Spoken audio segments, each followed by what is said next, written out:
The bond market is telling a completely different story, by the way. And this is a little more esoteric, but if you look at yield curves, look at the Treasury yield curve, Euro dollar futures yield curve, German Bunds yield curve, they're all inverted. They're all inverted.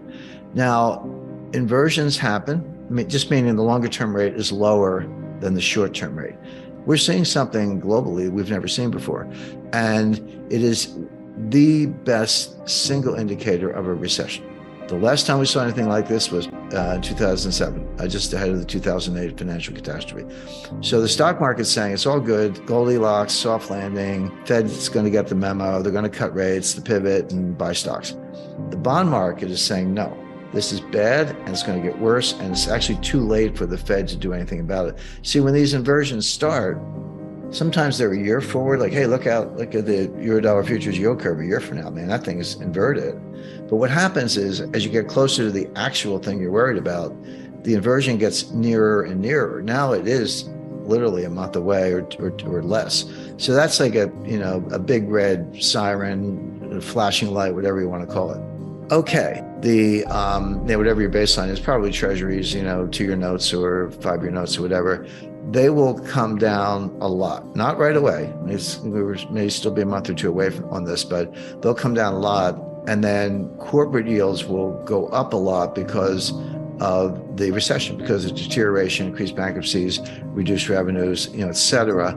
So those spreads will blow out. And it's important to remember, interest rates are a lagging indicator. Everyone's like, well, how could interest rates be going up if we're in a recession? The answer is, as you get closer to recession, who figures it out first? Well, the Fed figures it out last. They're usually the last to know. Wall Street is second last to know. The people who figure it out first are actual business people, entrepreneurs, restaurant owners, dry cleaners, taxi drivers, or even medium-sized businesses. They see it. If you're in the trucking business, it's real time. If inventories are sky high and new orders are being slashed, you're not moving anything by truck. So there are certain businesses that are concurrent. The yield curves I was talking about are very good forward indicators. They tell you what's going to happen next.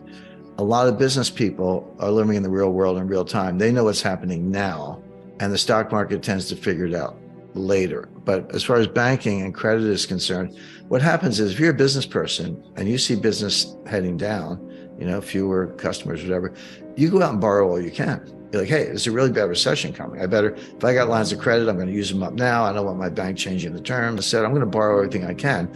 And that creates a demand for funds, and interest rates go up. And then the recession hits and the bankers go, what's going on?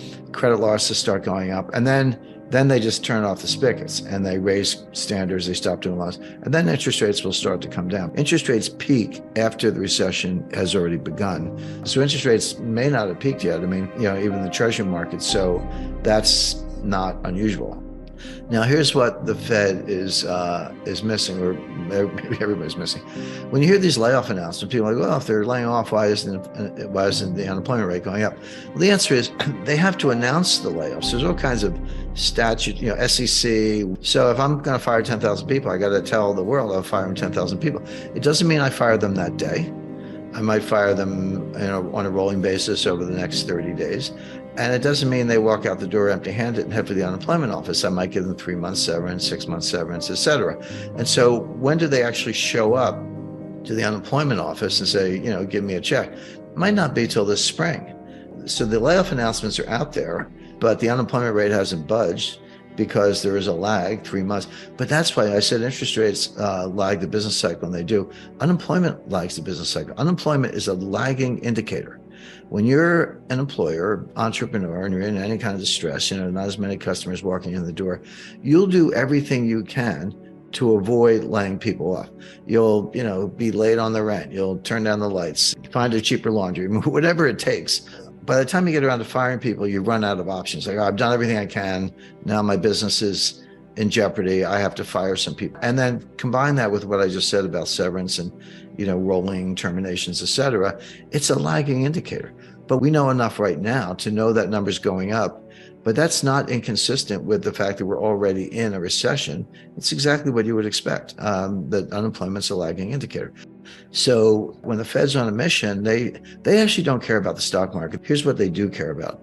They care about disorderly markets. And that's the key word. It's not if stocks are going down, but it's kind of a little, 0.5% a day, 1% a day, trending down, lower highs, lower lows, trending down. The Fed doesn't care about that. They're not going to bail out the stock market. They do care if it's disorderly. When was it disorderly? Well, March 2020, at the worst part of the pandemic, it dropped like 30% in like 2 or 3 weeks. The fall of 2008, I mean, it was like somebody opened a trap door. The Fed does care about that because that kind of disorderly behavior can feed on itself and end up in a 1929 type scenario. So the Fed will get the memo, as I put it, stop raising rates and begin cuts when the markets are disorderly. That may happen. In fact, I expect it will, but we're not there yet.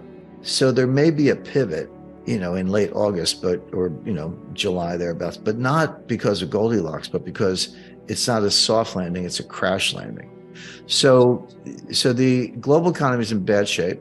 It's going into a recession. Now, a lot of people have said that, we're going to have a recession as if it's no big deal, but they're expecting a mild recession. I see a much more severe recession. Now, the other half, what does this mean for financial markets? And there, the best way I've been able to explain it, imagine you're in an Irish pub and you got 3 Irish storytellers. And I'm part Irish, so I can talk about the Irish, but they're telling 3 different stories, and you got to listen to each one. So there's the Fed story, the market story, and then there's something called reality, what's actually happening. So stock market's telling us Goldilocks, bond market's telling us, here comes, Hurricane Mitch or whatever. And then there's what I call the reality. And I guess I'm the storyteller here, but what I see is a kind of a hybrid. The Fed's doing what they're doing, right or wrong. Okay, they're doing what they're doing. The market has their own interpretation. I agree with the market, certainly the bond market, that the Fed has probably over-tightened, and they may pivot to say that there could be a rate cut in August. Maybe, I wouldn't rule that out, but for a really bad reason. In other words, if the Fed cuts rates, which they may, the pivot may be real. It's not because they engineered a soft landing and Goldilocks and everything. Oh, that's just right. It's because they screwed up as usual, as they've been doing since 1913. They over tightened and they found out too late. And then they have to slam on the brakes or take the foot off the brake, if you will, in terms of rate hikes, and then pivot. And we've seen this movie before. This is exactly what happened in 2018. The stock market dropped 20%. I mean, it's like 19.9 or something on the Dow, so maybe not technically a bear market, but yeah, what's the difference?